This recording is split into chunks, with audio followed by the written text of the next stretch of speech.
The Child Independent Care Credit, or CDCC, is a tax credit that can help working parents offset the cost of childcare.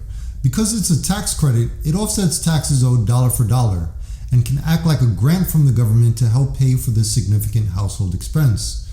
The CDCC was significantly expanded in the 2021 tax year.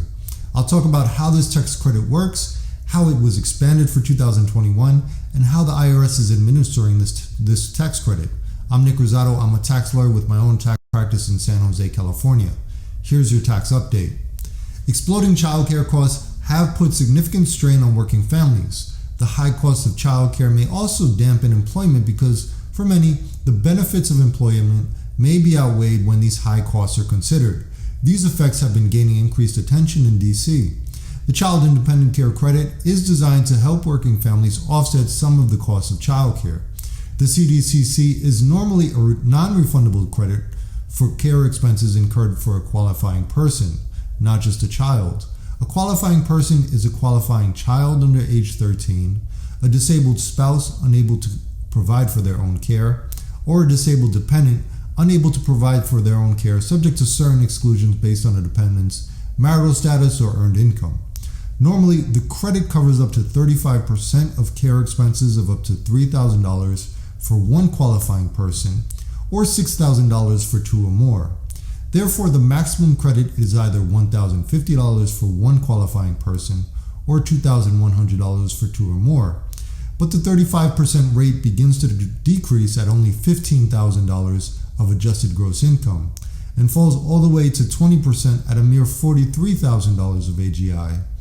Those making $43,000 or more are capped at either $600 or $1,200 in credits for childcare expenses.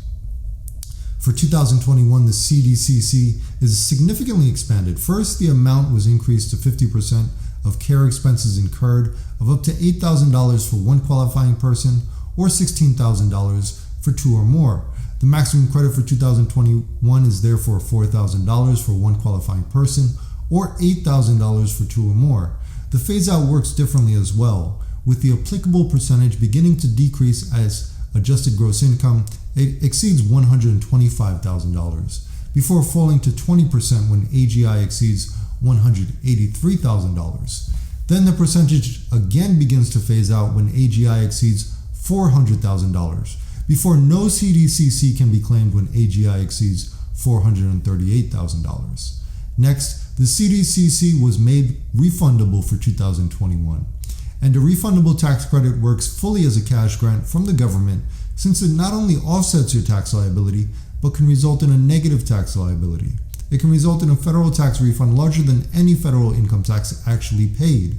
For example, if your tax liability was $4,000 and you paid $4,000 in withholding, but you qualify for a refundable CDCC of $8,000, you'll not only get back the $4,000 that you paid in taxes, but you'll also get back an additional $4,000 for a total refund of $8,000. Refundable tax credits are the tax provisions you want to look out for.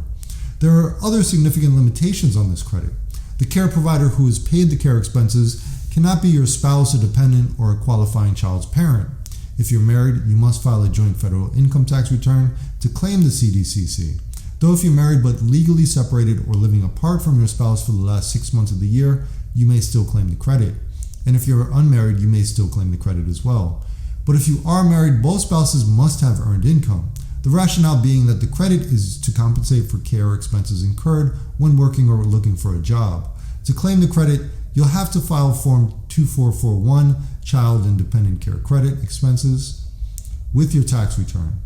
On the form, you'll need to input the name, address, and taxpayer identification number, meaning SSN or EIN, of the care provider. If you can't obtain some or all of that information, you can still claim the CDCC by noting on the return that you tried but were unable to get the information. You'll need to provide the total amount paid to the care provider.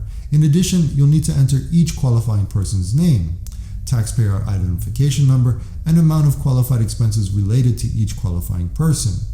Especially for the 2021 tax year, this is a significant tax expenditure by the federal government.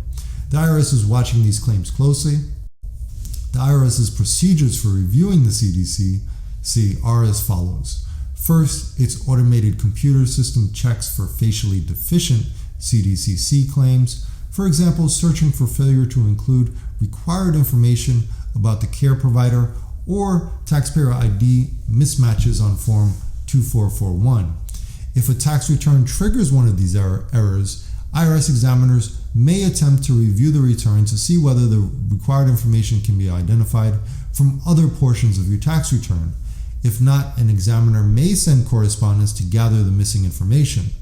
But more likely, the return will just generate an error condition in the IRS software, and the IRS will automatically send correspondence disallowing the CDCC under its math error authority. If this happens to you, you'll receive a confusing letter saying that you're not entitled to the CDCC and showing an amount due or a decrease in your refund. The letter will not specify why the CDCC was disallowed in your case, but will instead provide you with a long list of potential reasons. Buried in the back of that letter will be the procedure for challenging the proposed disallowance. It's imperative to respond, and since you may not know exactly what the issue is, it's important to respond in detail, listing each piece of information required to claim the CDCC.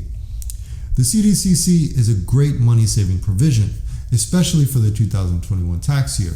It does require you to gather a bit of information before you file your tax return, but don't let that dissuade you. Be sure to ask your return preparer or follow the instructions on your tax software to claim the tax credit. If you have any questions that you'd like answered on this topic or other tax issues you'd like to see covered, feel free to leave a comment.